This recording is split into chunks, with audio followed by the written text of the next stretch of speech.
In the year 2005, we meet Smith, who tries to invite a girl to the graduation dance, but Jenko makes fun of him for being a nerd. The principal calls Jenko to the office and tells him he won't be able to go to the dance because of bad grades, and we see the two protagonists sad. And so it begins. Welcome to Random Recaps. In this video, I am going to recap the movie. 7 years later, Jenko and Smith join the police force. They become friends and help each other pass the exams, and they graduate. So they are sent to guard the park. Get ready for a lifetime of being badass motherfucker. In the park, they see some drug dealers and go after them on bikes. They search them and find drugs. Yeah, no shit, Sherlock! The dealers run away, and Smith and Jenko start chasing them. Jenko manages to catch one, but Smith doesn't. Jenko and Smith celebrate their first arrest.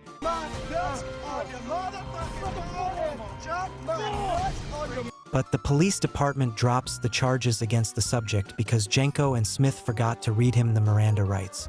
Their boss sends them to 21 Jump Street, where we meet Captain Dixon, who tells them they will work undercover in a school, shows them a new drug, and a boy who died of an overdose. His parents found him OD'd in his room a few days ago. And they send them to find the drug supplier. They change their names to Doug and Brad. They go to Smith's house and will be there for the duration of the mission. The next day, they prepare to go to school.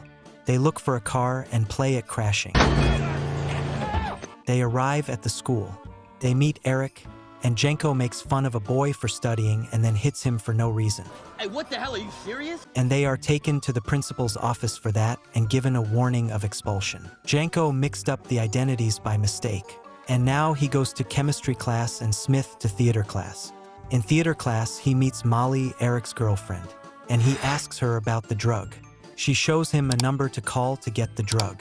The theater teacher makes Smith audition for Peter Pan. Meanwhile, Jenko is in chemistry class. Smith is auditioning but then gets a message. Jenko takes an exam but doesn't know anything, so he turns it in. Smith sends him a message.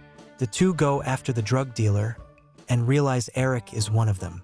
He tells them they have to take it now, so they get high. They go to the bathroom to vomit the drug, trying to think of something disgusting. Your grandma's vagina, and there's a dick going into it. What? But neither of them can vomit. They run into Coach Walters, and at that moment they start feeling the effects of the drug. Jenko starts writing in the chemistry class, and Smith starts singing in the theater class. And the teacher gives him the role of Peter Pan. And then they start doing crazy things, and then they fall asleep. After that, they tell their boss what they discovered, and then Jenko goes with the chemistry guys. He becomes friends with them, and realizes one of them hacks phones. Smith and Jenko plan to throw a party to become friends with the popular kids. Later, Smith calls Molly and invites her to the party. Meanwhile, Dixon says that if he finds out they're throwing a party, They'll find themselves in prison. they buy alcohol anyway, look for drugs. The chemistry friends arrive, and soon many more people arrive. Jenko takes Eric's phone, and his chemistry friends hack it. Some guys come to ask Eric for drugs. Smith confronts the guys, and he gets hit. Jenko notices, and they start fighting. And Smith breaks a vase on his head. The phone is hacked and Jenko returns it. Smith's parents arrive at the house, and everyone runs away. Eric asks Smith if he wants to sell drugs. The next day, Jenko tells Smith that he hacked Eric's phone. After that, Smith gives the drugs to the boss. Meanwhile, Jenko is with his chemistry friends. Smith is with Eric, and then a woman who knows Smith arrives. As they almost discover that Smith was undercover, Smith the woman to shut her up. She's just trying to grab my dick, dude. What? After that, they go to Eric's house and meet, while Jenko is with his chemistry friends. They access Eric's phone. Smith goes to investigate on Eric's laptop, and Molly arrives. They start talking, and Molly hints that he should invite her to the graduation dance, and Smith invites her. They're about to kiss, and Smith says, There, man. Just put it right there. Smith makes fun of Jenko, and he gets angry. After that, other agents tell them that the drug is spreading to other schools. The boss calls them out for not catching the supplier yet.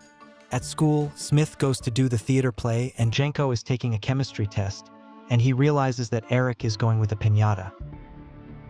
Jenko goes to look for Smith to help him. The two go after Eric, but his car is fine, so they take the car to practice driving. They arrive at the place and realize that Eric gives the piñata to the guys from the park. They follow the park guys, Schmidt and Jenko fight, and they crash into one. The guy gets mad and Schmidt accelerates. The guys chase them. There's a lot of traffic, so they get out of the car and start running. They take a car from a man, and Jenko throws golf balls at them. A gas tank falls, but it doesn't explode. Oh, that's weird. They get out of the car and take another one. He throws something at one that makes him shoot the flammable oil, but it doesn't explode. I really thought that one was gonna explode. They find a gun in the car. Since Smith doesn't shoot, Jenko does, and the guy falls off the motorcycle and explodes. That's what exploded? Jenko gets angry with Smith for ruining the investigation. You screwed this investigation all up. Smith runs to the theater play, and Jenko arrives and starts fighting with him. The director expels them both, and Dixon fires them. Smith calls Molly, but she doesn't answer. Jenko leaves Smith's house. Eric looks for the two and tells them he found out that after delivering the drugs to his customers, they were chased by some cops, who were them, but he still doesn't know. So he trusts them. He tells them he's going to make a deal, and that the supplier will be at the dance. So the two protags get ready to go. But first, Smith's mom makes them do their homework. They go to the dance in a white limousine with pigeons and their chemistry friends. At the dance, Smith realizes that Molly is on drugs and tells her the whole truth. And I'm a cop. What? Eric comes looking for him to see the supplier, and they realize that Coach Walters was the supplier. Then the traffickers arrive, the park guys. Molly arrives and starts yelling that Smith is a cop. The trafficker realizes they are the cops. They beat up Eric. Molly enters and the coach takes her hostage. The cops lower their weapons. One of the traffickers is going to kill them, but we realize there were two undercover cops among the traffickers, and one is Johnny Depp. But they kill him, everyone starts shooting, and Smith doesn't know where the hell he's shooting. Coach Walters flees with Eric and Molly, and the traffickers chase him. Jenko shoots one, and Smith, he throws the gun at him, and Jenko kills him. They go after the trafficker, who in turn goes after the coach. Jenko shoots the trafficker and makes a homemade bomb, throws it at the trafficker, and boom! Smith and Jenko catch Walters, but Jenko is out of bullets. Walters shoots, but Jenko protects Smith, so Smith shoots Walters in the balls. He celebrates, and the two read him his Miranda rights. After that, they put Walters and Eric in jail. Smith goes to apologize to Molly. She forgives him and they kiss. The next day, Smith and Jenko return to Jump Street. And since they both like to drink alcohol, smoke weed, and sleep with anything with a butt in jeans, Captain Dixon will send them to a place where all that will be allowed. Oh, I love Disneyland. You two sons of bitches are going to college. 2 years after their success in the 21 Jump Street program, Smith and Jenko are back on the streets investigating drug trafficking. A group of traffickers led by the Ghost. Smith pretends to be Mexican so they don't recognize him, and they go talk to the traffickers. Yo, Sleepy, what's up, homie? The Ghost shows them the merchandise, but it was a trap. So they start shooting. The Ghost takes off in the truck, and Jenko and Smith try to get on the truck. Jenko breaks the window and Smith gets hurt. Oh, shit! So they fail the mission. The boss puts the duo back in the Undercover program to work for Captain Dixon. Now located on the other side of the street at 22 Jump Street, and we see that the chemistry friends from the first film are now interns. Their task is to go undercover as college students with the same identities as the first film and locate the supplier of a synthetic drug known as The Wi-Fi. killed a student named Cynthia who took the drug buying it at the university and died. Jenko and Smith go to the university, meet some twins, go to the classes of the girl who died. Smith asks a boy about the drug, but he realizes that Smith is a cop. Your badge, this guy's a fucking cop. I did. After that, the two go to the Poetry Society. Smith meets a girl named Maya, asks her if she knew the girl who died. She asks him why he cares so much, and Smith tells her he wrote a poem about Cynthia. Maya tells him to recite the poem, and Smith stands up to recite it, while Jenko laughs his ass off. Jesus died for our Cynthias. After going to the places where the girl was, the protagonists have no idea, so they seek help. They ask Walters and Eric for help. What's up, Eric? Walters helps them, realizing that the dealer has a tattoo. They go to a tattoo artist. and he tells them he might have done it for a football player, so they go to the American football field, where they meet Zook and Rooster. Zook invites them to a party.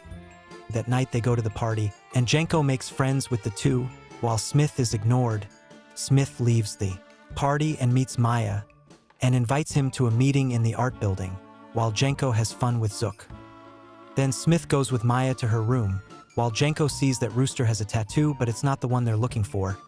But Zook does have a similar tattoo to the photo Maya and Smith had sex, while her roommate named Mercedes was there. I mean, I'm not listening to you guys fornicate all night long. You poor, ugly thing, you. The boss gets angry with them for still not having results. Jenko tells Smith that Zook has the tattoo, although Jenko doesn't believe he's the dealer. But we're gonna have to investigate your new BFF. The twins arrive and say the snacks they're eating have the Wi-Fi drug. Since the girl who died had given them a lot, the drug takes effect. The two go to Zook and Rooster's fraternity house, infiltrate, put cameras, and see them talking about who enters the fraternity. Smith makes a noise. Zook goes to check, but the pro-tags escape. Then they're kidnapped, the drug takes effect. I finally got my Lambo! And we see that Zook and Rooster kidnap them to welcome them to Fraternity Z and make them take tests to be in it. Look, whatever happens, man, we'll have to keep up, okay? Smith doesn't want to do the tests, gets angry, leaves, and the pro-tags separate. The next day we see that Jenko joined the football team and they won a game. Now Jenko spends time with Zook and doesn't even answer Smith's messages. It's parents' weekend and Smith's parents come to visit him. He introduces them to Maya and we see that Maya's father is Dixon, who is angry to see Smith with his daughter. Meanwhile, Jenko realizes that Zook has the drug. Hey, look, man, you know you can always tell me something if you want to get it off your chest. You know I'm always here for you. After that, we see Dixon sending messages to Smith, and Smith spends the whole night talking to Maya. After that, they break into the school psychologist to look for Cynthia's records. But the doctor finds them and thinks they need help. And they have a session, but the two are fighting. And in the session, they start thinking and come up with the theory that the girl wasn't the buyer, but the dealer. Cynthia wasn't the buyer. Bruce Cynthia was the dealer. They go to tell Dixon, but Smith is scared of being with Dixon's daughter. Jenko realizes this and laughs his ass off. And out of revenge, Dixon shocks his balls. Dixon tells them to find the dealer once and for all. So the pro-tags start looking for more clues in Cynthia's room. They're on their way to the library to look for more clues, but Zook calls Jenko and he goes with him. Smith goes alone to the library and runs into the ghost. He sends messages to Jenko. Jenko goes with him and the ghost realizes there's someone there. You're interrupting a really stellar blowjob. Jenko wants to arrest the ghost, but the fool doesn't have bullets, but they do, so they run away. Jenko goes for a mini car, and the ghost chases them all over the campus, and they cause a lot of damage and explode the car. The police arrive and the ghost gets away. Maya gets angry with Smith for lying to her. Jenko stays with Zook and Smith goes back to being a cop in the park. Smith sees on TV that they arrested the psychologist for having Wi-Fi in his office. Smith sees there's a closed case folder on the Wi-Fi and grabs the folder to investigate further since he believes the case is not closed. The protagonists meet again in the park. Talk about how they think they arrested the wrong person. Jenko tells him that someone will be taking a lot of Wi-Fi to Mexico. He tells Smith that if they want to have one last mission together, so they go. Grenade. Why are you doing that? They realize that they are selling the drugs, and we see that the dealer is Maya's roommate, who is also the ghost's daughter. Jenko and Smith go in to arrest them, but they are outnumbered. Although Dixon and the other agents arrive, We jump street, and we're about to jump in your ass. they start shooting, but the ghost takes the drugs. Dixon chases him and realizes his daughter is there. Mercedes shoots him in the foot and takes him. Maya tells Smith. She grabs the Lambo, and Jenko runs to chase the ghost. They arrive at a hotel. Mercedes leaves Dixon handcuffed in the car, shoots Smith. He chases her and they fight. Meanwhile, Jenko fights with the ghost and his henchmen. Smith doesn't want to fight with Mercedes, but she punches him and he punches her back. She wants to kiss him, and she says, Why did you try to kiss me? I ain't fucking trying to kiss you. Jenko beats the ghost's henchmen, while Mercedes and Smith continue fighting. Off me unless you're gonna me. What the? Mercedes escapes. grabs the gun. Smith chases her, but she points it at him. Dixon arrives to help him, and Mercedes takes him hostage. Maya arrives and hits Mercedes. Smith and Jenko go after the ghost. While chasing the ghost, Jenko gets shot in the shoulder. The ghost tries to escape in a helicopter. Smith and Jenko manage to jump towards it. Jenko lets go, but Smith grabs him. Smith has a grenade. And Jenko grabs it and throws it at the helicopter, and the helicopter explodes. Boom! Jenko tells Smith he missed him, and they reconcile, they hug, and everyone applauds. And then Jenko tries to shoot Smith in the arm, but he moves and the bullet bounces back to Jenko. Shit! Fuck! Oh my god, Dixon approaches them claiming to have a new undercover mission at a medical school. You two sons of bitches are going to medical school. During the end credits, Jenko and Smith carry out a variety of undercover missions in different schools, which are presented as fictional sequels to the film, and that's how the movie ends.